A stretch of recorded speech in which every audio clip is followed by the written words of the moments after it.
Hello, Solkana athletes and coaches. I often get asked, why don't we do more core exercise at Solkana? One answer that comes to mind is, well, every exercise should be a core exercise, which I'm sure we've mostly heard before. But we don't often talk about what that means or how to make every core exercise, or every exercise a core exercise. So briefly, the idea is that much of our core musculature is designed to keep our center still while we do other things or receive various forces. The way I like to think about this is through the practice of bracing. If we take our brace into all of our exercises, that is how we turn all our exercises into core exercises.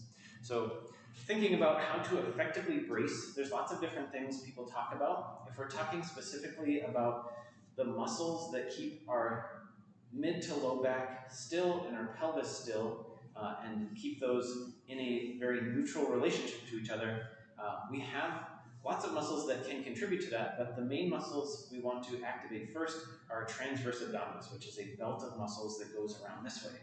Our rectus, or whatever, these guys, the abs, rectus abdominis, and our obliques kind of do other things. Those tend to deal more with resisting or creating twisting or bending forces. They do help when we are receiving energy and keeping everything still, and it's great to train those muscles' ability to contribute to that, but we want to be able to intentionally activate and hold activation through our transverse abdominis or TVA. So the way I like to cue that is thinking about stretching up nice and tall. That's going to tend to get us into our neutral curves. There's details to this. And then in a breath in, we're kind of allowing those to relax. With a breath out, we can think about that bracing energy. Sometimes I'll say draw in towards the navel, shrink wrap your center. Other cues that people tend to connect to are squeeze the grape or hold on to the sacred gem. I think this can be a fake it till you make it proposition where over time, if you have the intention of bracing through the center, you will just get better at it and be more able to turn that on. Another way to think about it is that someone's going to toss us a pumpkin, or a 6-year-old is going to run up to us and give us a big power hug, and we want to be ready to receive that energy. So sometimes, especially people who are lifting with a belt, will learn to press out for a brace. That really only works with a belt, and then the problem is we've pushed all these other muscles further away from our spine. Sometimes we get the cue to pull in the navel, which if I just think about pulling the navel in, that's not really giving me that full around the entire midsection brace feeling that I want. So those are some cues that I don't personally connect to that well, but it's all just what gets you there the best. So again, if we think about stretching up tall, breath in to make sure those muscles are released, exhale to shrink wrap around the center and brace. Now, we've turned that on. What we end up doing is often letting that go the moment we start to move. So if we think about a squat, ideally our squat starts with some amount of hip hinge. Just practicing being able to hold on to that brace while we do some amount of hip hinge is great practice.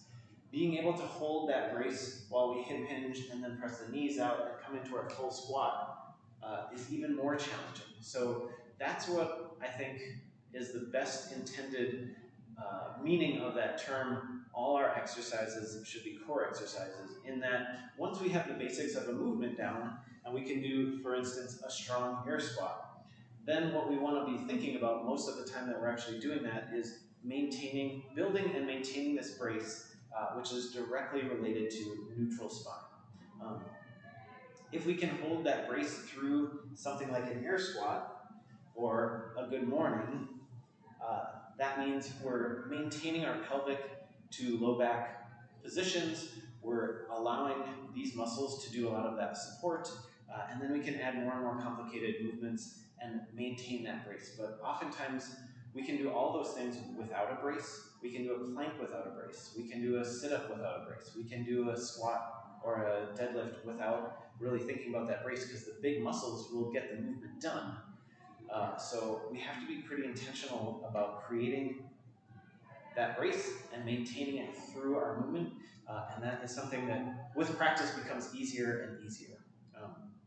So there it is in a nutshell. I think good things to practice are just a standing brace, stretch up tall, inhale to relax, exhale to build that energy. That's a great place to start, and we can apply that to a plank. We can apply that to something called the McGill curl up, which there are videos for. And then thinking about doing basic movements such as a squat or a deadlift or a good morning, maintaining that brace.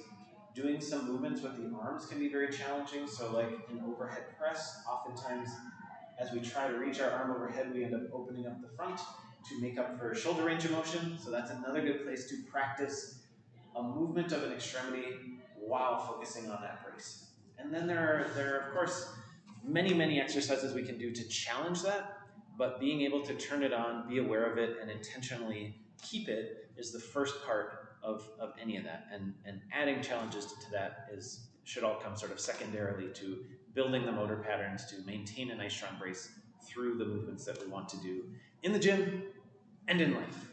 There you have it. Brace.